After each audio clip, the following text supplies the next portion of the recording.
Howdy everybody, it's beau-hindman back with another 10-minute toy review. This time I'm talking again about another Gundam kit, Gundam plastic kit. This time it's a Transient Gundam 1 in 144 scale kit. There's the giant title, Team Celestial Sphere. By the way, that's a good razor cut I got there earlier while working on this, so that's always fun. Team Celestial Sphere, Wilfred Kojima's mobile suit. So that means that this is Wilfred Kojima, this is his robot that he pilots, and this is the team name that he's a part of. So, and this is what he calls it, the Transient Gundam. There you go. Really cool artwork. The box is great. I've already got it flattened in part of my other stuff. But this comes from, I guess, what you would call season 2 of, season 2 of Build Fighters. It's basically the second iteration of Build Fighters. Build Fighters was the first one. I can't remember what that was called. Was it just Build Fighters? But that was like the first season with the little kids. It was more kind of little kiddish. The kids were younger, which I thought was really cute. And they were in middle school or whatever. And in the second season, Build Fighters tried. They're a little bit older. I like the series a lot. I love the kits from this season.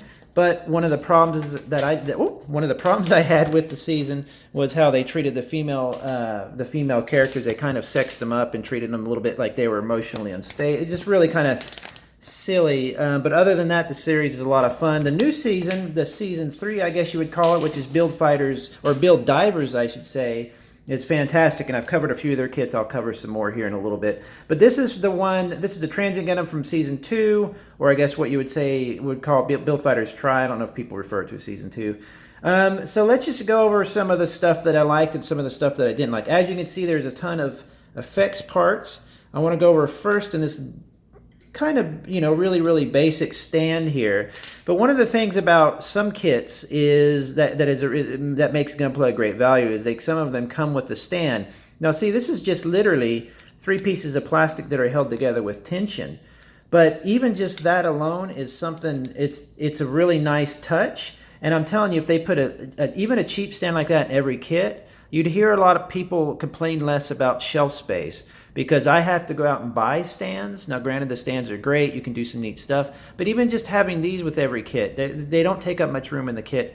That's a good thing. As you can see, it can also be molded in particular colors, like the colors of the plastic there. I don't know why it has these holes in the bottom. I don't know if that has something to do with flex, or here, I'll just show you here. Those little holes, I don't know if that has something to do with maybe you could adjust it somehow, but it's a very, very simple stand, but once you assemble it together, the friction holds it just fine, and then you can use it with this Gundam or any other kit or any other toy, and you can even put adapters on that. So I like the fact that it comes with a stand. That's great. I really like the blue colored parts. Now, one problem with colored parts, this will be kind of in the stuff I don't like section, but one of the problems you'll have with colored parts with these clear plastic is that let me see if I can find a good, it's probably good that I can't really find one that easily, but whenever you clip them off the runners, you have to make sure to do I guess a cut, what you would call, I forget what they call it, where it's farther away from the plastic. So if you have the runner right here, you want to cut a little bit off and cut some of the runner with it, and then use a razor to slowly cut it down, because as soon as you cut close, let me see if I can find one here. There's the badass little weapon. I love this little trident thing. As soon as you cut too close, basically what will happen is it'll crack, and you'll get some cloudiness in the plastic. But if you notice, I don't know if you can see that well on my camera here, but the blue has this fantastic faded, you see how it's lighter on the edges? It really gives it a nice kind of glowing look, or even that it's on fire or something like that. So absolutely love the colored parts, but I do wish that colored parts weren't so finicky-ish to work with. It's got this great centerpiece. Let me see if I can focus it there. It's going to be hard to tell, but there's a foil sticker underneath. There's a couple foil stickers in the eyes. And I think that's pretty much it. It doesn't have much for stickers. It's a really tiny sheet. So as you can see, and there's foil stickers here. You see that blue on the leg? Isn't that nice? Really gives it a nice look. And if you have some lights on your shelf or whatever, it bounces off there. It looks really cool. You can put some LEDs. Looks like that sticker's a little flatter than the other. Maybe I put it on a little bit weird. But so I absolutely love the clear blue parts. I love how it gives it this kind of, it radiates light in a way. These shoes or pants or whatever they're called here, feet, I don't really like. So I absolutely love that. I absolutely love these Trident weapons here. Let me take one off because you do have to attach it to the fist. It's easier to do. They do this wicked thing here where they basically adjust It's just a very simple adjustment, but that alone, each one turns into a laser trident thing. But I mean, look at that weapon. Isn't that neat looking? One of the problems also with some of the, see, there you can see a little bit of a mistake right there. I'll show you. See if I can get close enough. Right there where I cut it off, I accidentally gouged it. So you can see how it broke into the plastic. Not a big deal, but just be aware. But one of the problems with some of this clear plastic stuff, there's not much friction there at all. So some of the parts you will want to glue, but I'd recommend that if you want to glue any of these parts, if you want to eventually fasten anything, so you don't, because you lose that part pretty easily.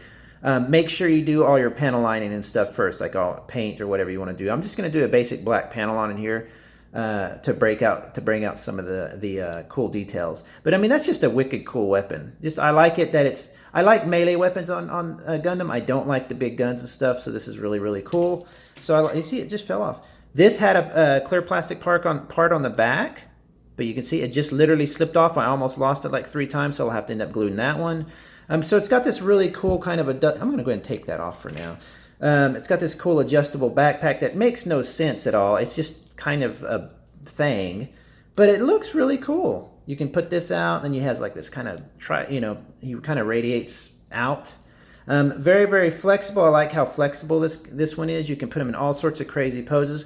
Notice this is one of the other brilliant things I like about Gundam is they're really interesting little knee joints and stuff. If you watch the action of the knee, it'll pull this section is kind of separate, the knee cap. So it has this separate kind of, if that makes sense. It really just has a nice effect. These are full of little details like that, little gimmicks and stuff. It has these cool little side wing things that go on there. Again, there's the sticker in the blue part. That did go in there kind of rough, didn't it? And some nice details. So I really, really like all the details. I like the oops.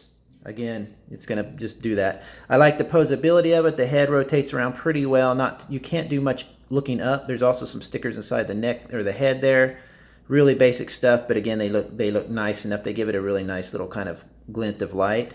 So I like everything about it as far as that. You're going to be able to get in some super ridiculous poses. You can put it with these really ridiculous tridents here, like this, and then you reattach it like this. Let's see if I can do that before my time's up here. Boop, boop. So now you got 2 cool trident things. He can be flying through the air and ready to attack somebody. You know. I wish the head could kind of go up more, though. That's the only. See that neck piece right in the back there is really preventing his head from rotating up. So I wonder if you could take that off or do something with that. You might be able to, but other than that, I mean, just having him in a basic pose with those things just look so ridiculous. Did I knock it down? He'll stand on his own really well. So he does all sorts of neat little movements and everything that you need him to do.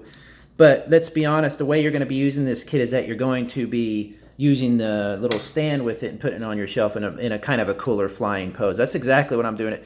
The classic pose they use this guy for is he's holding this out, and so that falls apart.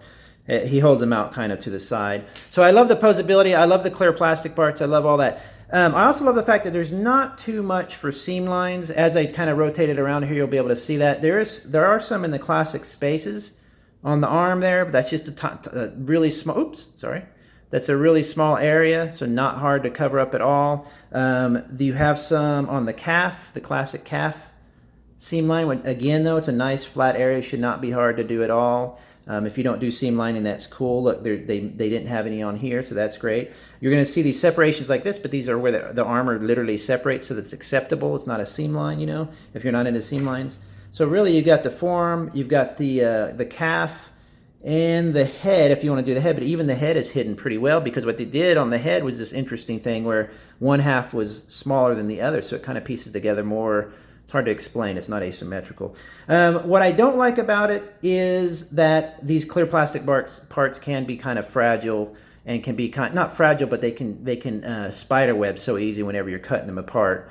And also this kind of dark purple colors you see in here. That stuff shows up cut marks so easy. But other than that, fantastic kit. I can't wait to pose it on my shelf. That's the 1/144 scale Transient Gundam. Really cool. I can't wait to see. Look how, man, he has got some limberness going on here. But anyway, talk to you guys later. I'll be back with some more reviews. Bye-bye. Out of my 10-minute time.